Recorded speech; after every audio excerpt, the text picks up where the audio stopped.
Haunted houses are all over America. No matter where you look, there's one sitting there. They're usually for rent, too. You would wonder why people would choose to live in a haunted house. Well, the answer is pretty simple. They're cheap. I mean, if you've got two, three, four, five kids and it's a four, five, six bedroom house for about 8, 9, 11, 1200 bucks a month, you're gonna get it. Like you're gonna automatically be like, I ain't afraid of no ghosts. You're gonna live in it, and you're gonna try to live the best way you can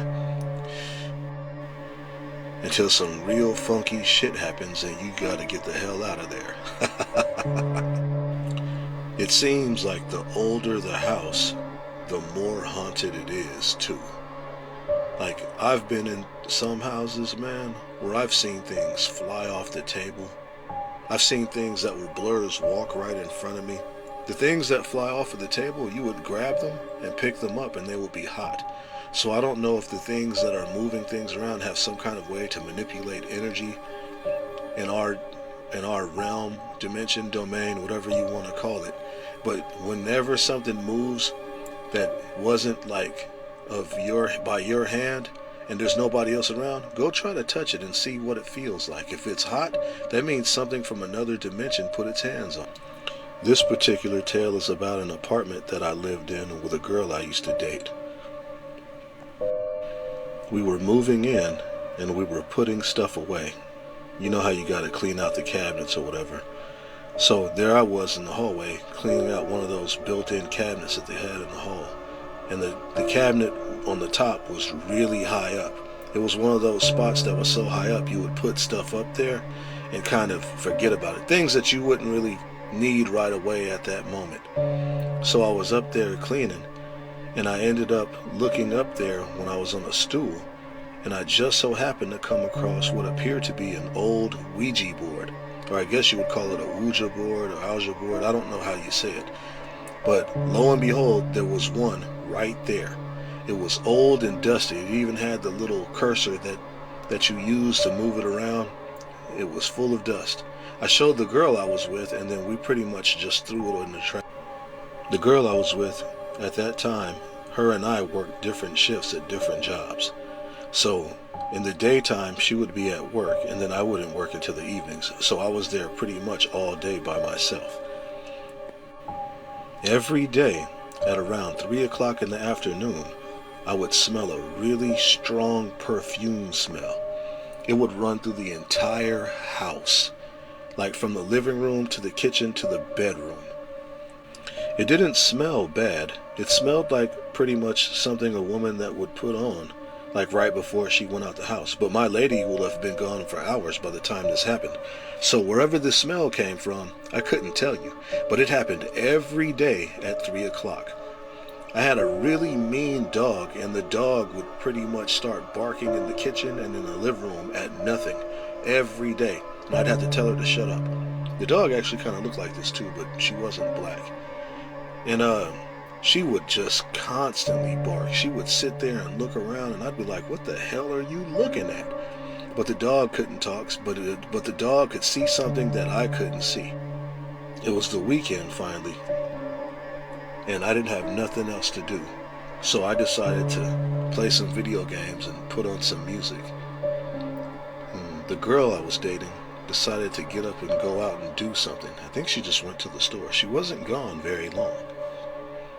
When she came back from the store, she looked around the place, and then she looked at me. She went and opened the closet real fast, and then ran around the house, and then came back and looked at me and folded her arms.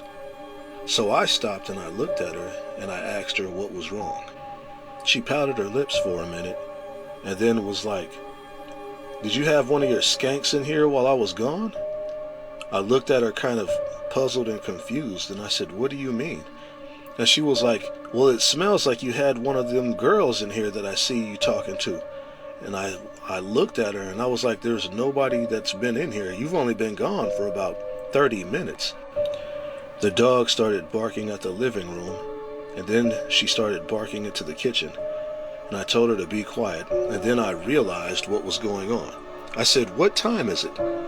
She looked at her phone and then replied, "It's 3 o'clock." And then I told her, "Oh yeah, that's right." I said, "Remember what I told you what happens at 3 o'clock every day here?" And she was like, "No." And then I had to repeat what had happened all the days that I had been there at 3 o'clock, how the smell would come into the room and how the dogs would start barking.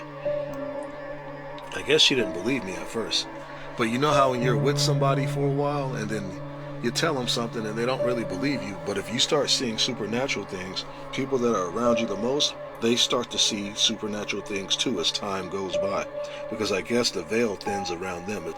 Well, the veil started thinning around her, and she would start to see things and ask me about the things that I saw because she started seeing them.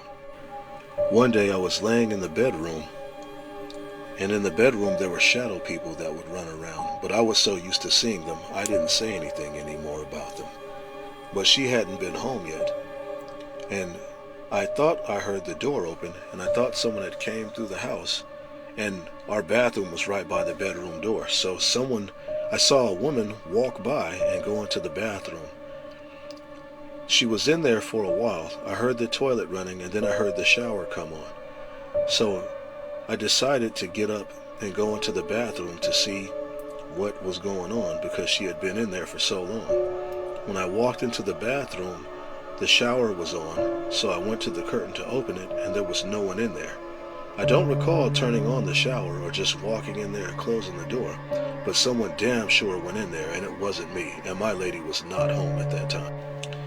Another time I had woken up, and I had went to get something to drink into the kitchen, and from the kitchen you could see inside the living room and see the couch.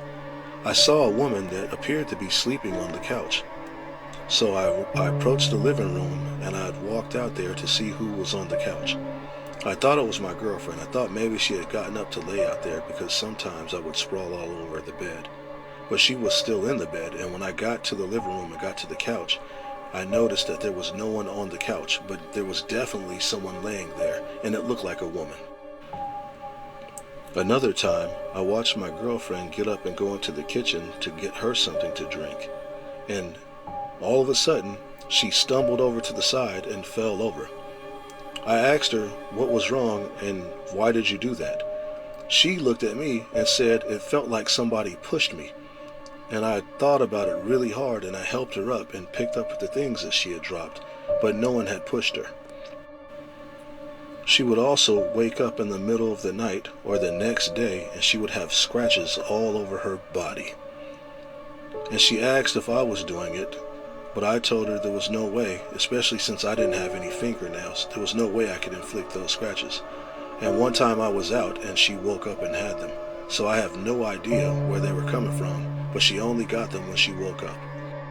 She started having trouble trying to sleep, and said that she started seeing people that looked like shadows that were in the bedroom. I told her I had seen them all the time, and I told her that I wasn't joking when I had seen them. She started to believe me. She would have crazy dreams in the middle of the night and wake up. One night she had a terrible dream. She said she woke up and the walls were all red. She said she tried to wake me up, but she said that I was out cold and I wouldn't wake up, which is strange because I instantly wake up at the slightest sound. I never told her about when I used to wake up and the walls were red, and she told me about it. But she did something that I never thought of doing in all the years that I saw that the walls were red. She actually woke up and then decided to look up at the ceiling, something I had never thought to do. And she said when she looked up, she saw a demonic face that was looking through the ceiling down at us. She said the face was so large and that it covered the entire ceiling, which meant that whatever it was massive. She said it looked like a demon, big horns, very sharp, scary-looking eyes, and sharp features. I know this is Tim Curry from that movie Legend, but she says it looked exactly like him, and she had never seen the movie before. We ended up buying some sage and opening all the doors and the cabinets and the windows of the house and saging in the house, saying some incantations. We heard a loud scream and the front door slammed and the wind had kicked up, so we assumed that was that. It was kind of scary when it happened. The landlord would come over and collect the rent, and we asked him if someone had died in our apartment, and he told us about a woman that died on the couch from a drug overdose. I googled the time of the death and the apartment that I lived in, and I couldn't find her on Facebook, so I ended up going to MySpace, and I actually found a picture of her. I can't find it now because it's been so long, but this is the apartment that we lived in. The girl in the picture on the MySpace page looked like the one I saw go into the bathroom. Thank you for listening to me. Have a good day or a good evening.